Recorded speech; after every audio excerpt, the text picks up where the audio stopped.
Beautiful, Justin. Thank you Fabulous. for opening our hearts this morning with that beautiful, beautiful song. So, one of the hidden perks of this role is having the opportunity to get to invite in friends that you have been on this journey with for a long time and see and discover the path of this spiritual awakening journey that we've all been on. And I'm so excited to get to introduce to you all this morning my friend, the recently ordained Reverend Gina. Gina and I go back like 20, 25 years. And in Chicago, when I first moved to Chicago, I took this class called The Artist Way. And some of you are familiar with that, with Julia Cameron. And we were partnered together as, what were they called? I don't know, just not prayer partners, just partners for the class. And really got to know each other through that and have had a fun and long journey over the way. And we go 5 years or so without connecting, and then we reconnect, and it's beautiful. So I am excited to share with you and to bring you today the amazing Gina Alicea. But let me tell you a little bit officially about her, besides, so you don't just have to take my word for it. So Gina Alicea has a Master of Fine Arts, a Master in Education. She's been a licensed spiritual practitioner with the Centers for Spiritual Living for many years. She was recently ordained through the ministerial program of the Emerson Theological Institute. She teaches art at the University of Chicago Laboratory School, which, if you don't know, is a pristine, amazing school. The Obama's children went there, yes. And she is the curator of an exhibition entitled Seeing the Other, Portraits in Faith. And you'll hear a little bit more about that as well. She's the author of Painted Prayers, and she has some materials and books back here at this table. Make sure to visit her afterwards. She gives book talks and workshops for participants to create their own painted prayer. So we'll have to have you back to do that another time for sure, yes? All right, so please welcome Reverend Gina. Thank you. Woo. All right. So good to be here. Thank you, Justin, for the song. Love that. All right. Thank you, Reverend Rainbow, for asking me to speak here. And it's been a while since I've been in the pulpit, so it's good to be back in the saddle again. So let's go for a ride.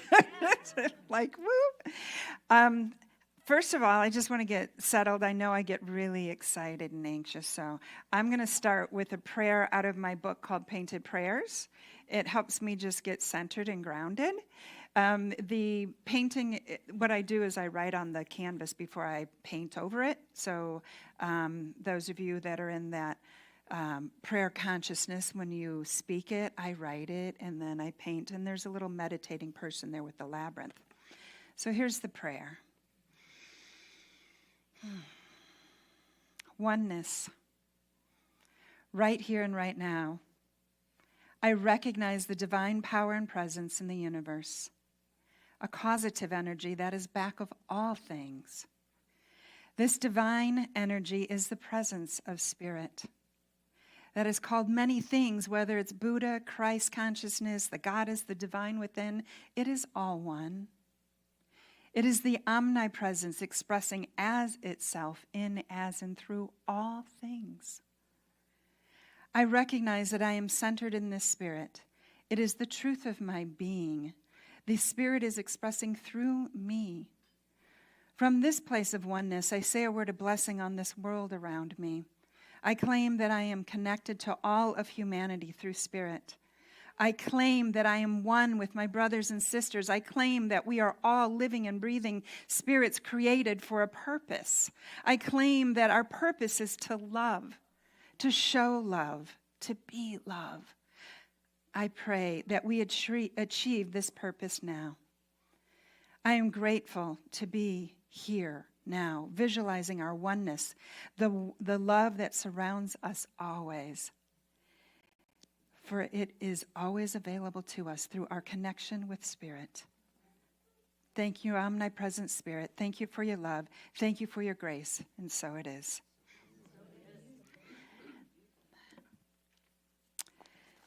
So, I don't know if any of you ever wrote a talk, but you're trying to weave like all this stuff together. It's like, oh, here's the CSL theme, and oh, here's the Thich Nhat book, and here's the talk, and here's Ernest, and here, so this week was really interesting. I was weaving. Good thing I have a master's of fine arts, and it was in textiles. It's like, let's just weave it. Let's get it all together. So here we go. So the theme this month is Power to the People. And how perfect is that for this month, right? Who's got it? Who doesn't? Where's the power lie? So let's dig into this. For those of you that don't know me, I'm an artist, a curator, as she mentioned. And I've been on this path, this really creative path. And I'm boldly living from that creative power. I've always been there. And I just want to create and invite that opportunity for you today. I've traveled a lot. I've traveled to 25 countries, and I'm always curious about spiritual practices and art and how people express themselves. And even though I was raised Mennonite, for those of you that don't know, I was raised Mennonite, but then I found New Thought in my 30s and attended the Unity Church, New Thought Church in Chicago, and then I found CSL. And through CSL is where I learned that we are creative individuals, authentically divine. I am, you are, God is. That is what's expressing through you. That spirit of the divine is the truth of your being. We are all a divine expression of the one cause and intelligence of the universe. So the reading this morning from Ernest Holmes, let's just break it down a little bit. The reading said to believe in God, whether it's Yahweh, Buddha, Krishna, whatever it is that you want to call it, it effectively means much more than just saying, I believe. It's not this thing here. It's more than that. It's this presence of the divine. It's visceral. It's a feeling. It's this energy. It's those God bumps you get when you sing or you paint.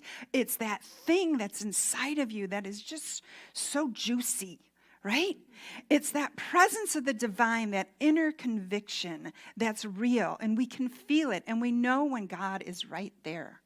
We know it and we feel it, and it's not separated from us. So let's explore today. Where does our power lie? And are we experiencing a loss of power due to some outside experiences that might have just happened, like the election? Or are we centering our power within and knowing our own sovereignty and the ability to choose our own beliefs? Right? Our power lies in letting go of fear. And knowing that these elections that might have brought up some fear for some of us, just saying, our power lies in letting go of fear and knowing the truth that our love, God expressing, is never ending, right? So what does it look like in these times? Let's talk about this for a second. So I remember in the beginning when I started at Unity in Chicago, there was the Course in Miracles. And that was back in the 90s, early 90s, when Marianne Williamson was really talking about this a lot. And she talked about the concept of letting go as a system of fear and really accepting this thought system based in love, right? And she wrote, in order to love, we must surrender our old ways of thinking, and the mind that's separate from God has forgotten to check in with love. So if your mind is really in that thought system of fear, we're forgetting to check in with love. And when you don't have love, you don't have wisdom, right? And to surrender to God means to let go and just love. Just love, right? So being affirming that love is our priority in this situation, we actualize the power of God. And we literally use our minds to co-create with God. Love is energy. We know when it's present. Woo! And baby, when it's not present, we can feel really uncomfortable. It's like, ooh, right? We radiate and are full of joy and love when we feel that energy. But when judgment is present, when anger and worry take hold of the mind, we block out that love of God. And the concept is simple, but is difficult at times, right? Unless we surrender and take that deep breath, because without surrender, there's no peace. And love is not felt. But love, when it's taken seriously, it's a really radical outlook, right? It's threatening because it's not a small idea. God is energy, this energy of unconditional love and inclusion, and that scares people. So half the country is scared, but we have an opportunity here to hold the light. We have this opportunity. So the way the Course in Miracles lays it out, it says there's 3 things. 1, love is real. It's eternal. Always has been, always is, always will be. It is an eternal creation. Nothing can destroy it. Number 2, anything that isn't love is fear. But what's fear? False evidence appearing real is not permanent. Okay? It is not permanent. Remember this, number 3. Remember this, and you'll be at peace. Right? Love, fear. But when we think with love, we literally are co-creating with God. Fear is not the ultimate reality. It does not replace the truth of who we are. Love casts out fear, and light casts out the darkness. So the shift from fear to love is a miracle, right? It's a miracle. We don't need, listen, don't we all need a miracle right now? Just saying. Let's just call it in, right? We do. We need this shift from the head to the heart. We need that shift from the fear to the heart-centered love, right? Or Ernest Holmes would say, change your thinking, change your life, right? So that's the teaching, right? And then we get into universal law, right? And how the law works, because metaphysics, it works, y'all. It just works. So love in our mind produces love in our lives. That's the meaning of heaven. Fear in our mind produces fear in our lives. And that is the meaning of hell on earth, let me tell you, because I've lived it. I'll tell you a little about that in a second. So let's start with the first concept. I want to start with that wonderful concept. Love in our minds produces love in our hearts. Fully loving our authentic self produces love in the world, right? So, as we set out to honor our own ever-expanding authentic selves, we give others permission to be their authentic selves, right? I know this as an art teacher. I've been an artist since I was big enough to pick up some crayons and scribble all over the wall when I was 3 years old, and I ruined my mom's wallpaper, and she's like, I got to get this kid some paper, you know? And then I was making paintings bigger than my body, and it was just like I made it to kindergarten with these big, giant paintings. And now as an art teacher, after 28 years of teaching art, and I've seen kids drawing these little tiny drawings, I'm like, oh, I guess I came in here as this thing called an artist. That didn't really fit in that whole Mennonite world that I grew up in, but that's a different story. Okay, let me get back to what I have written here. So, remember the truth of your being. You are created in the image and likeness of the omnipresence. Love. The divine is love. You are love. You are love. Allow love to just wash over you and be the experience of who you are, right? Thich Nhat Hanh. We got the book for the month, right? The Art of Power. So, here's one of the quotes. You don't need to be accepted by others. You need to accept yourself. When you are born a lotus flower, be a lotus flower. Don't try to be a magnolia flower. I was born an artist. Be an artist, right? If you crave acceptance and recognition and try to change yourself to fit into what other people want you to be, you will suffer. True happiness and true power lies in understanding and accepting yourself and having the confidence to be yourself. So, take a breath, put your hands on your heart. Repeat after me. I love myself. I love myself. Now say it like you really, really, really love yourself. I love myself. I love myself. Yes. Thank you. Okay.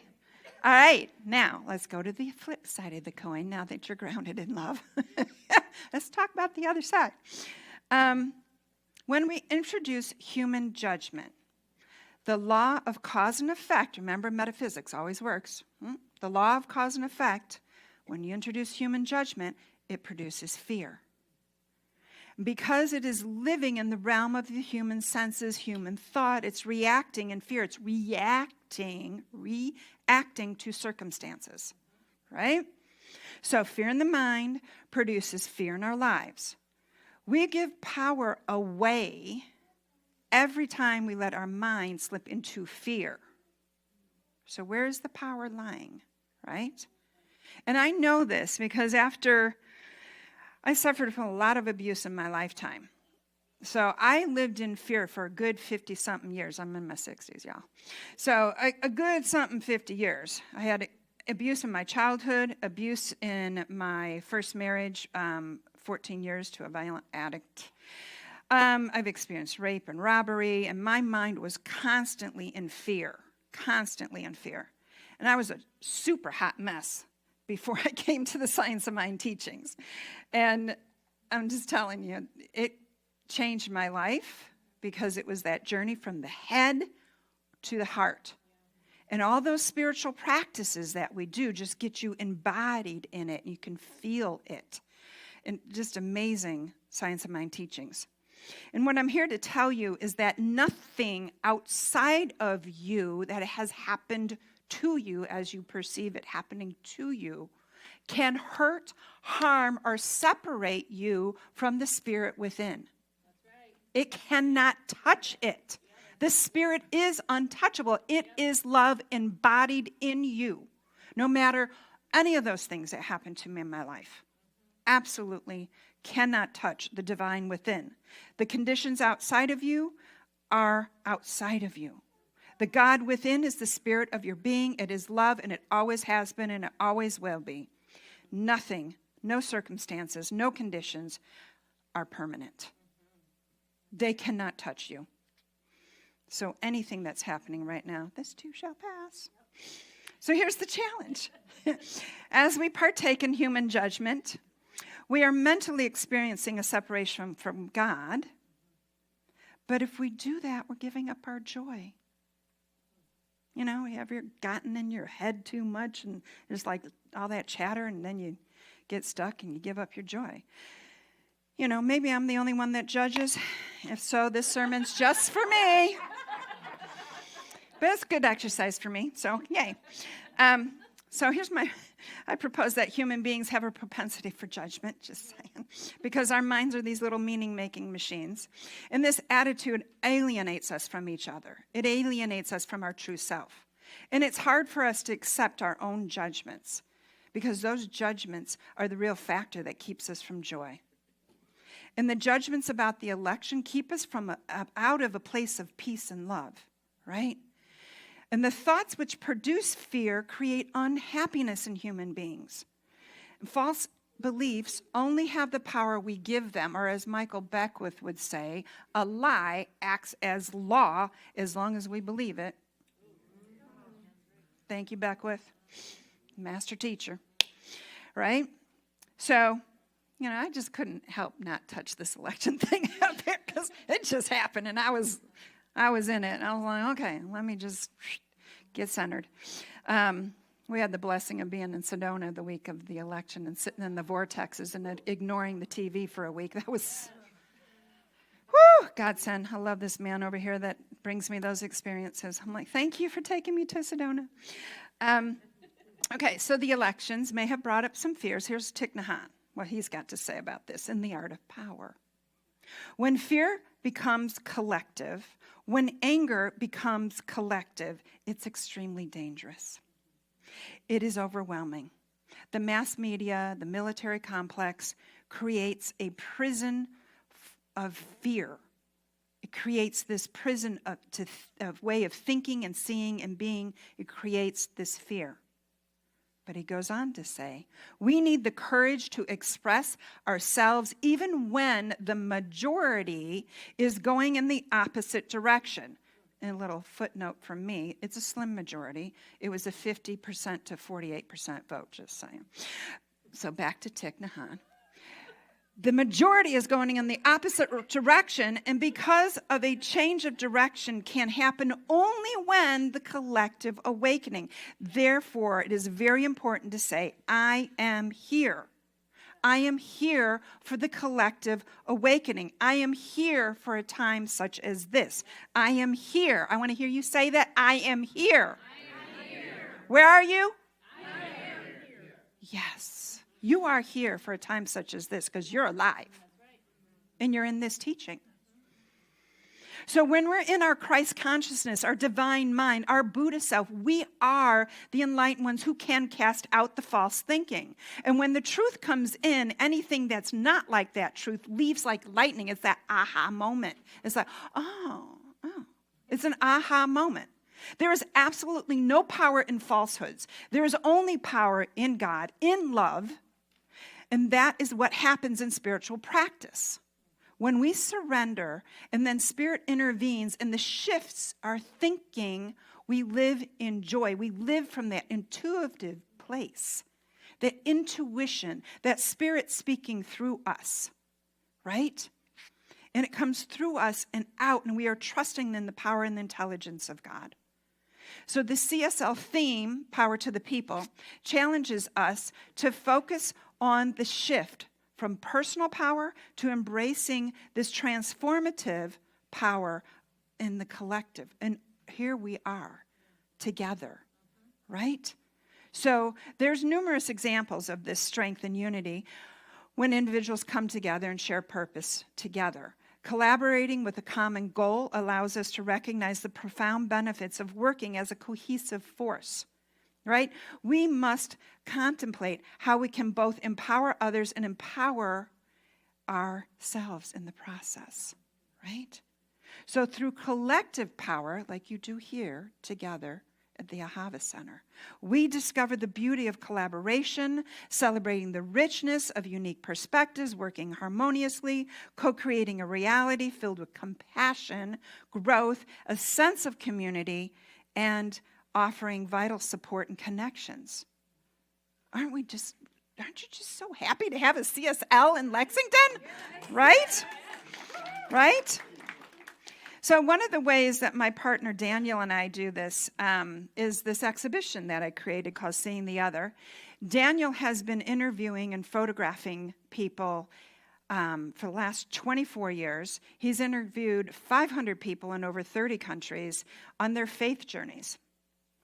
And every walk of faith, right? And not necessarily religion. You know, there's shamans and atheists and agnostics and then Buddhists and Muslims and Christians and Jews and just every walk of faith. And I've taken his work out of the book and the website and created this exhibition, 2,500 square feet, at the Muhammad Ali Center in Louisville. It's on display till April. Louisville's not far away, so if you want to go see it, let me know. Woo! Field trip, right? So we honor all paths and recognize the oneness, right? The truth of our beings. And this shared commitment softens the boundaries that separate us, and it fosters a deeper understanding of ourselves and others as we allow others to be on their spiritual journey. Remember this acceptance, right? Acceptance, not judgment, acceptance. Everybody has a different spiritual path. Or like Mark Anthony used to say, there's 8 billion people on the planet. There's 8 billion ways to have a relationship with the omnipresence. Okay? Just is. All right. So, moving forward because I don't want to run out of time here. So Valerie Kaur. I just want to bring up Valerie Kaur. If you didn't see her quote, if you don't know about her, she wrote a book, See No Stranger. But if you saw a quote on just recently on the internet, she said this about the elections. Is this the darkness of the tomb or the darkness of the womb? Is it a time of fear and separation, or is it a time of creation? What is wanting to be born in this moment? What is my role in the labor? And how will I be guided by love? Right? In empowering others, we embrace a role that fosters growth, self-discovery, and self-reliance. By recognizing and encouraging unique strengths and abilities in each individual, we create an environment where everyone feels valued and supported. And through this empowering dynamic, we enable one another to step into their fullest potential and contribute meaningfully to the collective whole by stepping into their personal power. We saw that at Bodhi. We were allowed to step into our personal power as practitioners. I still remember praying you in for your oral sessions. I was like, oh, I get to pray rainbow up. It was so fun. Okay. I'm going to close with this reading from from Eugene Holden. He was the one who wrote the reading. He was also in charge. I don't know if he's in charge anymore, but he was in charge of the World Ministry of Prayer for a long time at CSL. He's got 4 things to say. Be authentic, develop consciousness, no one like you, and be bold. Be authentic.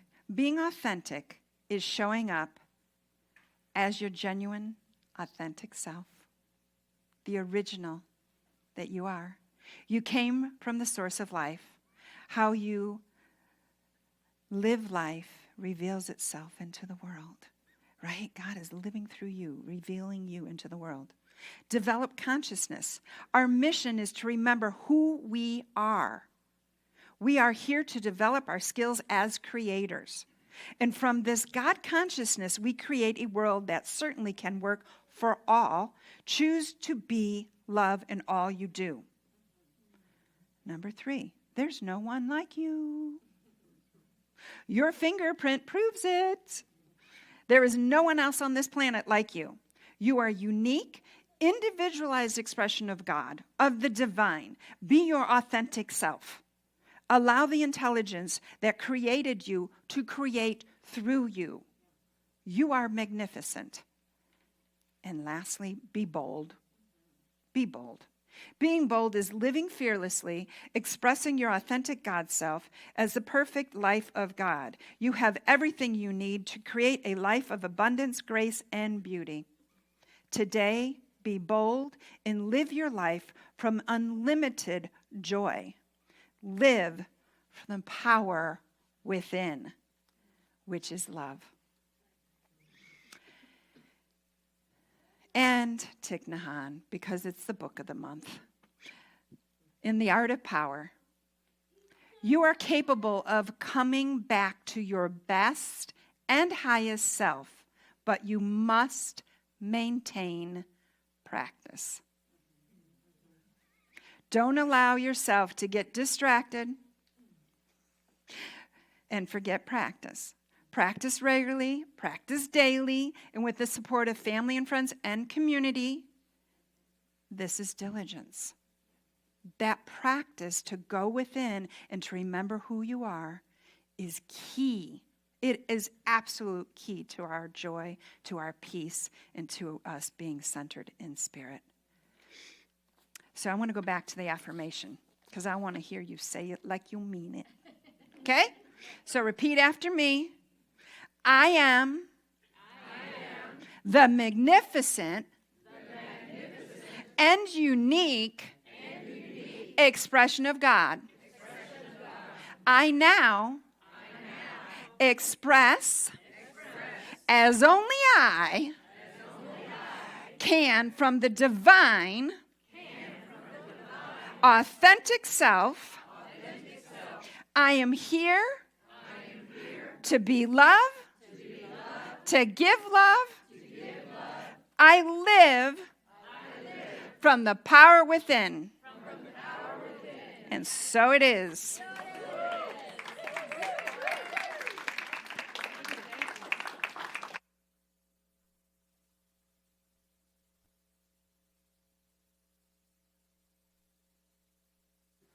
I forgot. I got to pray. I did. Sorry. It's all right. We'll go with it. All right, so let's just take a deep belly breath. If you want to put one hand on the belly, one on the heart, and let's just get centered and grounded right here. Whew. Whew. Another deep belly breath.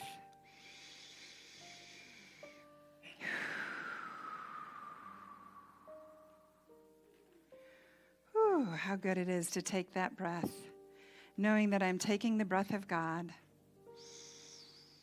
That breath of God that is living and breathing in each one of us.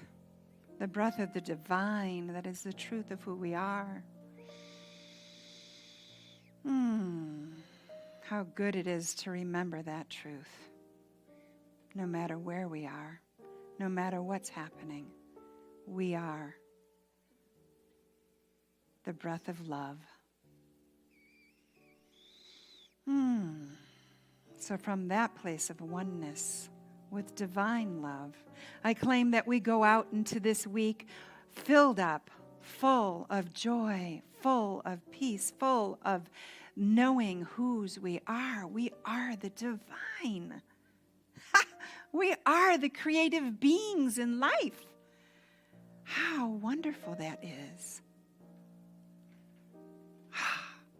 What an incredible opportunity. We leave the Ahava Center today going out into Lexington as life, as love, as joy.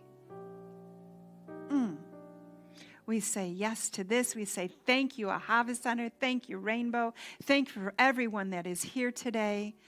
Thank you for the love and the joy of life itself. Woo! Just makes me want to jump. Woo! Yes, yes, yes, yes. Thank you, God. And so it is.